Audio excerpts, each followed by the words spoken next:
Arrecadamos muito, gastamos muito, mas onde está o resultado? O paradoxo brasileiro.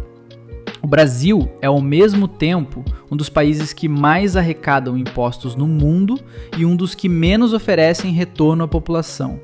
Para quem acompanha de longe, isso parece um daqueles paradoxos dignos de livro de mistério. Como é possível um país tão rico em arrecadação parecer tão pobre em infraestrutura? De acordo com dados oficiais de 2023, a carga tributária brasileira foi cerca de 33% do PIB.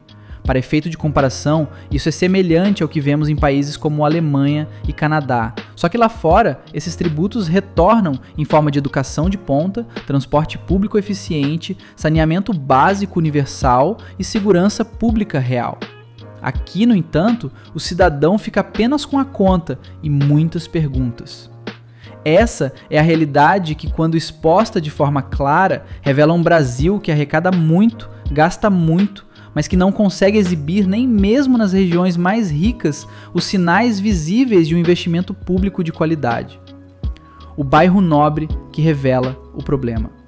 Vamos começar por onde, em tese, tudo deveria funcionar: os bairros mais caros. Jardins, em São Paulo, Leblon, no Rio, Horto Florestal, em Salvador. Em todos eles, apartamentos de milhões de reais, IPTU altíssimo, comércio de luxo. No papel, deveria ser um paraíso urbano, mas a verdade é que nem nesses bairros o reflexo de um estado eficiente aparece.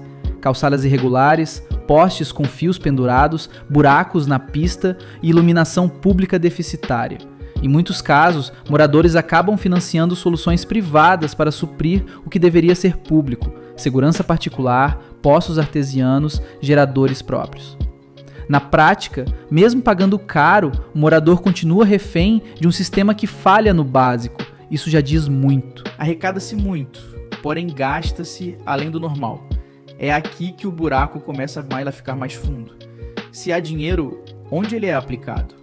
Um levantamento do Tesouro Nacional aponta que quase 90% das despesas federais são classificadas como obrigatórias, né? Pagamento de salários, aposentadorias, pensões e manutenção da máquina pública. Pouco sobra para investimento real, aquele que transforma a vida cotidiana, que requalifica bairro, que constrói escola ou melhora o hospital. Na prática, né, a maior parte do orçamento se resume a manter a máquina funcionando, não a melhorar até a vida das pessoas. Outro ponto crítico, os custos indiretos ou o chamado custo Brasil.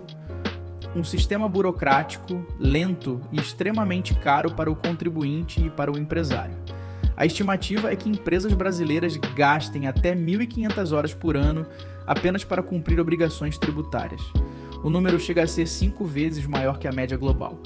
A Estônia, um case real de eficiência.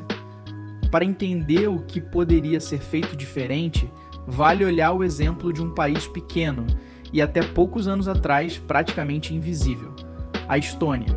Após a dissolução da União Soviética, a Estônia tinha uma infraestrutura precária, economia frágil e um estado pesado. O governo local percebeu que não havia dinheiro, tampouco tempo, para fazer reformas à moda antiga. A solução foi radical: digitalização completa do setor público. 99% dos serviços do governo são online.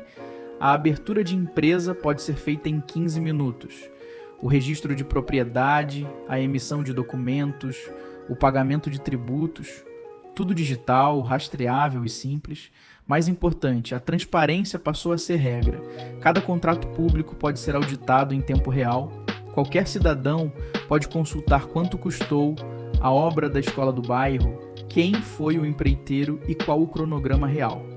Essa abordagem não só barateou a máquina pública, como também reduziu a corrupção e aumentou exponencialmente a confiança no governo. Em poucos anos, a Estônia virou um exemplo global de eficiência. O contraste brasileiro. Enquanto isso, o Brasil segue preso em um modelo de gestão baseado em burocracia pesada, baixa digitalização e falta de transparência prática.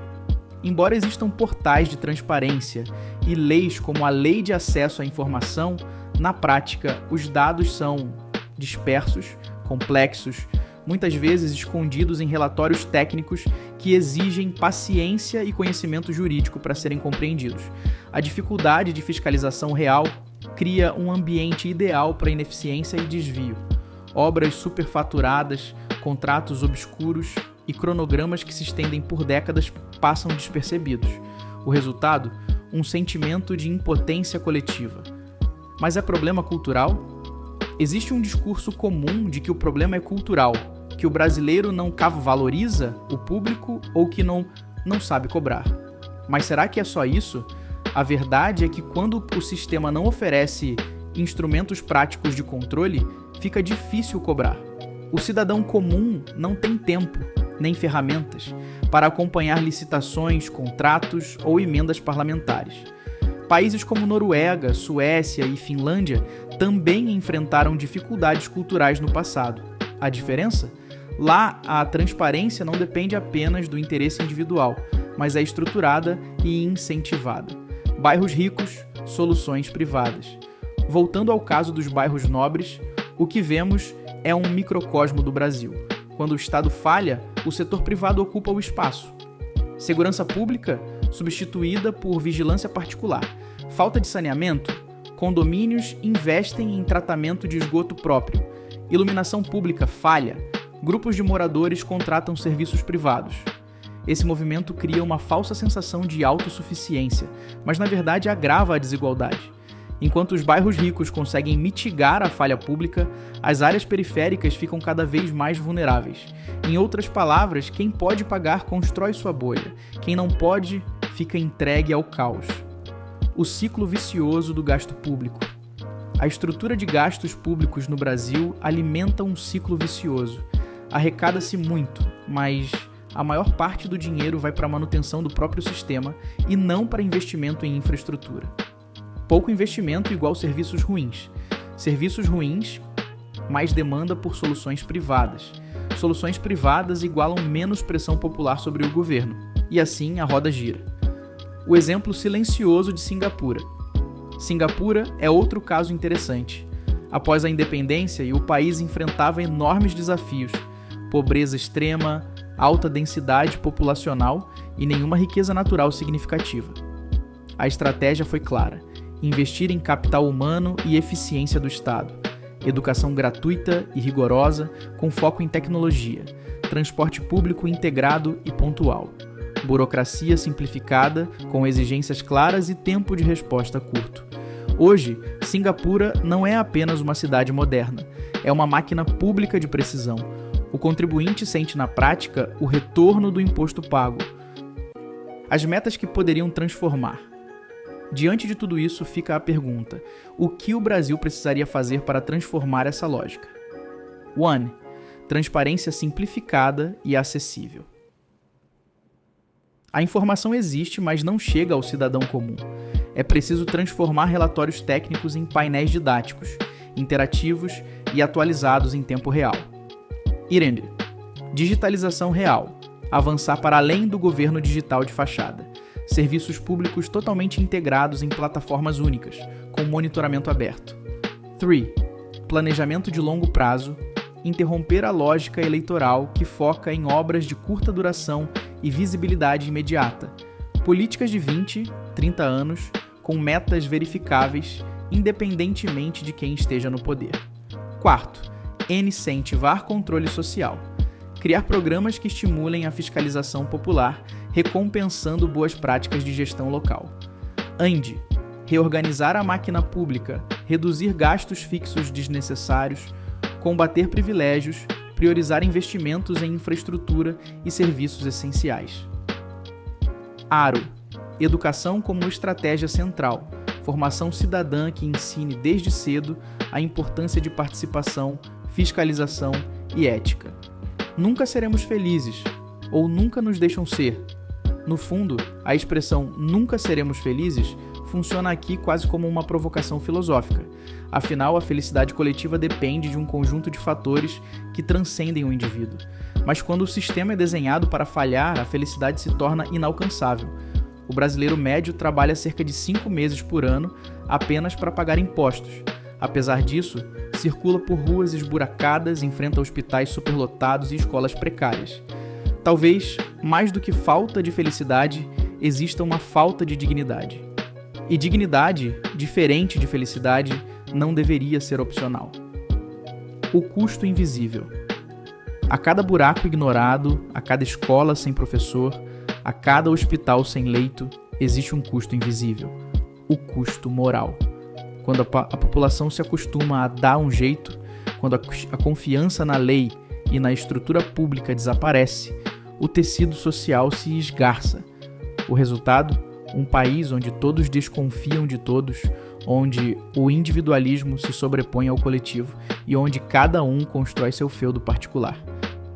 O Brasil que poderíamos ser. O Brasil tem recursos, potencial humano e capacidade tecnológica para mudar esse quadro. O que falta não é dinheiro, é gestão, foco e principalmente vontade política real. Se o modelo estoniano fosse adaptado ao Brasil, estima-se que poderíamos reduzir drasticamente custos administrativos e liberar bilhões de reais para investimento direto em áreas sociais. Mas implementar algo assim exige coragem para enfrentar interesses poderosos, romper privilégios históricos e mudar a forma como o brasileiro se relaciona com o Estado. Encerrando ou começando, quando olhamos friamente fica claro, o problema não é apenas arrecadar muito ou gastar muito. O verdadeiro problema é onde e como se gasta e a falta total de retorno tangível para o cidadão. Essa não é uma crítica vazia, nem um grito desesperado, é uma análise baseada em dados, experiências internacionais e evidências concretas. O Brasil precisa urgentemente revisitar suas prioridades, revisar sua máquina pública e investir em educação e tecnologia como pilares centrais. Sem isso, continuaremos assistindo ao mesmo filme em loop, o de um país que arrecada muito, gasta muito e não consegue oferecer sequer o básico, nem nos bairros que deveriam ser vitrines. No final, talvez nunca seremos felizes, seja menos uma maldição e mais um diagnóstico de um sistema doente, que insiste em se manter vivos às custas de quem trabalha, sonha e paga. Mas a verdade inconveniente é, enquanto não houver pressão, fiscalização e coragem para romper privilégios, essa felicidade continuará como está. Em algum lugar distante, no futuro, sempre prometida, nunca entregue.